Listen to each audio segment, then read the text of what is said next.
Bonjour à toutes et à tous, salut Thibaut. Salut Guillaume. Aujourd'hui on vous parle, pour changer, on vous parle d'une série, c'est exception. C'est une exception, hein. C'est Cinécast ici, d'habitude on fait que le cinéma ou les films qui sortent au streaming ou quoi, mais pas en de cette série. période de vache maigre.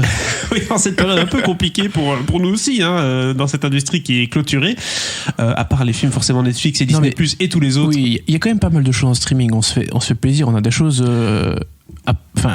dont on peut parler toutes les semaines, c'est bien. Exactement. Mais là, exception faite pour The Crown, la saison 4 qui est sortie du coup sur Netflix ce dimanche 15 novembre. Pour resituer.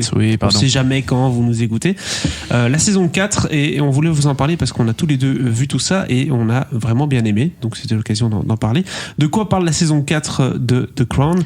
Laisse-moi deviner. De la famille royale anglaise ? D'une petite famille méconnue. Oui, la famille royale anglaise, mais surtout, en fait, ça parle d'une dizaine d'années.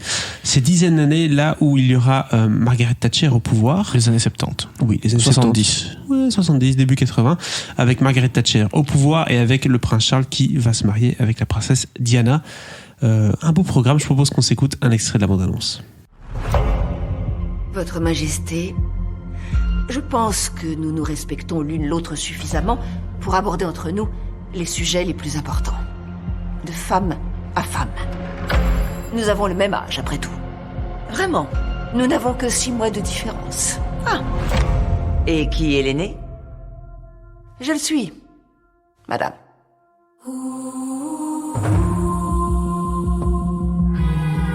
De femmes qui tiennent la boutique. C'est la dernière chose dont ce pays a besoin. Peut-être est-ce précisément ce dont ce pays a besoin. Mon objectif est de faire passer ce pays du statut de dépendant à autosuffisant. Et il me semble que j'y parviens. Le chômage, la récession, les crises... C'est un jeu dangereux de se faire des ennemis à droite, à gauche, ainsi qu'au centre. Pas si l'on ne se soucie pas d'avoir des ennemis. Est-ce votre cas ? Oh oui. Alors Thibaut, c'est très bien parce que toi tu n'avais pas vu les 3 premières saisons. Non. Tu tombes comme ça dans la 4e, mais c'est bien parce que tu as une perspective très différente de la mienne. Moi j'ai vu toutes les saisons, donc je sais un peu l'évolution des personnages. À savoir que dans The Crown, il y a quelque chose d'assez particulier, c'est que tous les 2 ans, le casting change complètement. Ouais. Puisqu'ils doivent un peu forcément vieillir tout le monde. Mais alors ils prennent d'autres acteurs plutôt que d'avoir des effets visuels qui coûtent je ne sais pas combien. On va demander ça à Martin Scorsese, n'est-ce pas? Et donc là, nouveau casting pour cette saison 4, qui était le même que dans la saison 3, mais on le répète quand même, il y a Olivia Colman qui joue le rôle de la reine Elisabeth II, il y a Tobias Menzies qui joue le duc d'Édimbourg, donc le mari de la reine, Helena Bonham Carter qui joue la princesse Margaret, ensuite on a Josh O'Connor dans le rôle du prince Charles, et ici on a Emma Corrin qui joue maintenant Diana, et Gillian Anderson qui joue Margaret Thatcher. C'est les 2 nouveaux de cette saison-là, ils n'étaient pas là dans la saison précédente, et quel nouveau, j'ai envie de dire, ils prennent énormément de place dans cette saison. Thibaut, qu'as-tu pensé déjà de la série de manière générale, toi qui découvrais ça d'un nouvel œil? Déjà, d'un point de vue temporalité, je pense que c'est la période de la politique anglaise et du coup de la famille royale anglaise que je connais le mieux. Donc je pense que c'est aussi un des éléments qui ont fait que je me suis dit je vais regarder cette saison et tant pis si j'ai pas vu les 3 premières quoi. Mm-hmm. Mais d'un point de vue dans l'ensemble général, et là je vais dire ce que tout le monde sait déjà, la direction artistique, les costumes, les décors, c'est canon de chez canon quoi. Et clairement c'est sans doute l'élément principal qui fait que les gens regardent la série. Oui. Enfin principal. Non, peut-être qu'ils sont aussi très très très très intéressés par l'histoire de la famille royale anglaise, qui est quand même pas de tout repos, hein. Il s'en passe des choses, mais clairement tout ce qui est plus cinématographique, cette ambiance qui est... C'est parfait. Oui, c'est vrai que c'est tout à fait la série qu'on regarde de chez soi le week-end avec un petit thé, c'est pour nous mettre dans le bain. Mais au-delà de ça, il y a quand même une écriture de Peter Morgan qui fait un boulot de dramaturge, lui qui a écrit de nombreuses pièces et nombreux aussi drames. Et là, il a pas besoin de beaucoup d'inspiration puisqu'en effet, la famille royale anglaise regorge de drames en tout genre, et notamment la relation ici, dans ce cas-ci, entre la reine et Margaret Thatcher, qui se passe pas toujours très très bien. Il faut savoir que Margaret Thatcher, c'est pas la dame de fer pour rien.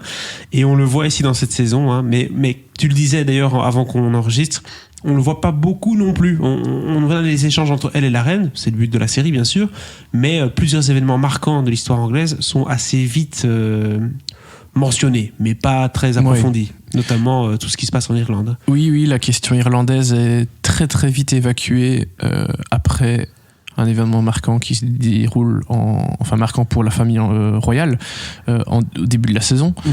Et puis après, c'est très très vite évacué, je trouve, alors que ça a été un des gros points noirs de l'ère Thatcher. Tandis que le second gros événement international de l'ère Thatcher, qui est donc la guerre des Malouines, là elle est un peu plus évoquée, enfin un peu plus en profondeur, et c'était bien. Mais vraiment j'aurais aimé un peu plus peut-être de géopolitique. Après c'est pas le sujet de la série, non. Mais vraiment là je trouve que la question irlandaise ça méritait peut-être un petit peu plus que ce qu'il y a. Moi, ce que je regrette, c'est qu'en effet, ils ont fait une saison pour couvrir toute l'ère Thatcher. Il y avait de quoi faire 2 saisons, hein. Oui, largement. Oui. Surtout que Gillian Anderson est juste incroyable dans le rôle. Hein. Quand on la voit dans Sex Education et puis on la regarde là-dedans, on se dit, mais c'est métamorphosé, quoi. C'est pas du tout la même femme. Il y a 2 écoles. Il y a des gens qui vont dire qu'elle est géniale et d'autres qui vont dire que c'est horrible parce que ce truc du mimétisme au millimètre près. Ça peut déranger un peu. Et clairement, elle parle comme Margaret Thatcher. Ah ouais, et bon, voilà. Moi, je ressens pas toujours le besoin quand des comédiens incarnent des personnages réels à ce que le mimétisme soit parfait. Clairement, ici, elle fait une grande performance parce que c'est Margaret Thatcher. Bon, après, c'est pas notre époque, hein. Donc, on n'a pas, nous deux, on n'a pas de vrais souvenirs de Margaret Thatcher, si ce ne sont des images télé, ce genre de trucs qu'on a vu par la suite. Mais oui, elle est Margaret Thatcher. Après, personnellement, je vois aussi un peu le truc du comédien derrière. Oui, qui force peut-être un peu parfois, qui force sa voix, etc., c'est sûr. Alors que, par exemple, je trouve que Josh O'Connor, lui, il est pas du tout là-dedans, quoi. Il y a un truc assez naturel dans sa prestation du Prince Charles. Sa voix, bon, déjà, il a la même tronche que lui. Oui, donc avec ses oreilles. Il doit rien faire, quoi. Non, mais pour le reste, je trouve que c'est beaucoup plus naturel et moins forcé. Alors que Gillian Anderson, j'aime bien j'utilise souvent cette métaphore quand les gens font des grosses prestations, mais tu les vois ramper derrière la statuette, quoi. Oui, lui avec Josh O'Connor, c'est vrai qu'il a plus des petites manies ou des expressions qui sont très proches du Prince Charles, ou sa manière de... Les mains derrière le dos, ça c'est typique d'une certaine génération, j'ai l'impression. Se tenir la pochette souvent, et puis s'abaisser, souvent la tête baissée en avant, parce c'est quelqu'un qui est très rabattu sur lui-même, donc il joue très bien, physiquement il joue bien le personnage, mais il en fait un peu moins, d'ailleurs quand il commence à avoir des discussions un peu plus animées avec Diana dans la série, jouée par Emma Corrin, on voit qu'il revient un peu au Josh O'Connor qu'on connaît dans les autres films, tu vois, et hop, il sort un peu du personnage parce qu'il est lui-même, mine de rien, il peut pas continuer à faire tout en Prince Charles. Non. Voilà, et donc l'autre gros morceau de la série, après Thatcher, qui est mentionné, qui est bien mentionné, mais plus dans l'aspect humain de Margaret Thatcher, c'est le Prince Charles et la princesse Diana, forcément très très gros morceau également. Le gros morceau de la famille anglaise de ces 10 années-là, plus ou moins. Oui, énorme morceau, même s'il y a d'autres drames dans les saisons précédentes, je t'invite vraiment à les regarder parce qu'il n'y a pas que cet aspect-là, mais nous, c'est ce qui nous parle le plus. À part si, bien sûr, un jour ils font Kate Middleton et Meghan Markle, mais je ne pense pas. Et donc voilà, ce mariage-là, qui est un mariage désastreux, on peut le dire, entre ces deux... amoureux, j'ai même pas envie de dire amoureux. Mais non, mais c'est presque un mariage forcé. C'est un mariage arrangé, oui, on va le dire ça comme ça. Ils s'aiment pas. Enfin, si, ils ont. C'est pas amené comme ça dans la série. Non, mais clairement, je pense qu'ils ont une certaine affection et du respect l'un pour l'autre, etc. Et tout, enfin, voilà. Mais ils ne s'aiment pas, quoi. Et il y a pas l'amour pur tel qu'on l'aimerait tous. Cet amour-là, il l'a avec Camilla. Exactement. Mais en fait, les deux sont... J'ai pitié pour les deux. Ah oui, non, c'est terrible. Hein.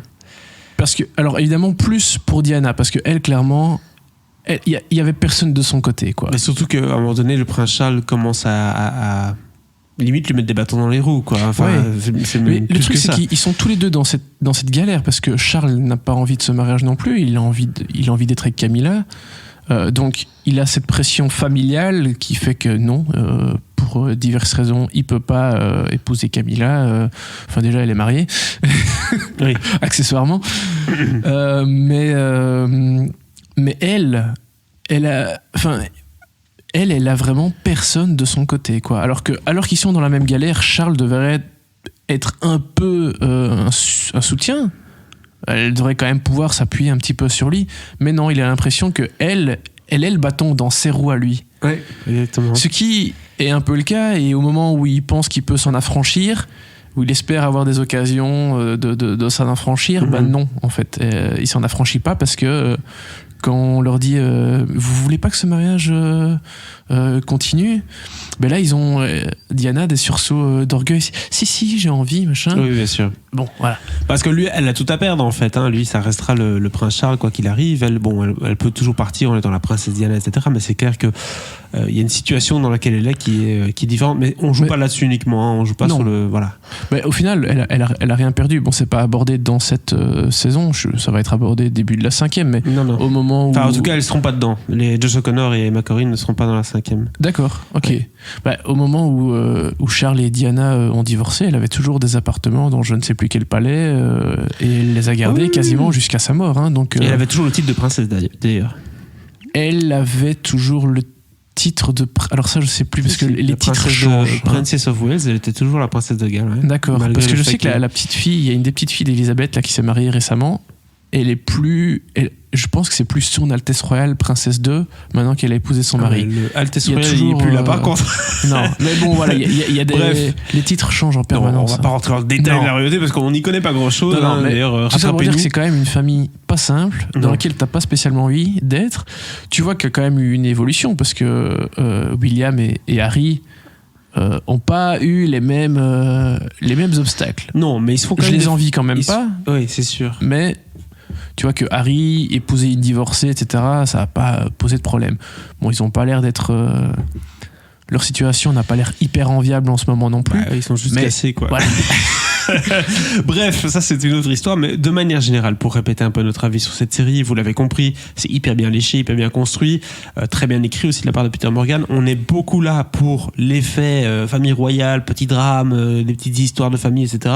Plus que pour vraiment plonger dans l'histoire de l'Angleterre et les moments historiques clés, que ce soit l'Irlande ou autre. Voilà, c'est vraiment une série d'ambiance avant tout.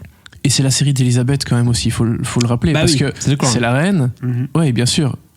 Mais Olivia Colman, elle est parfaite. Et je me souviens que on avait appris quelques jours avant, je pense, qu'elle allait incarner le rôle d'Elisabeth à partir de la saison 3. On était à Venise, à la conférence de presse de Favourite, dans lequel elle incarne une autre reine d'Angleterre. Et c'était assez intéressant de l'entendre parler de son excitation à l'idée d'incarner Elisabeth II. Et clairement, elle fait un boulot dingue. Oui. Et elle est géniale dans la série. Elle est géniale, tout comme l'était Claire Foy auparavant. Voilà, donc en gros, The Crown, c'est sur Netflix, c'est à partir du 17 novembre, mais vous pouvez rattraper toutes les saisons. On vous conseille vivement la saison 4. À très bientôt.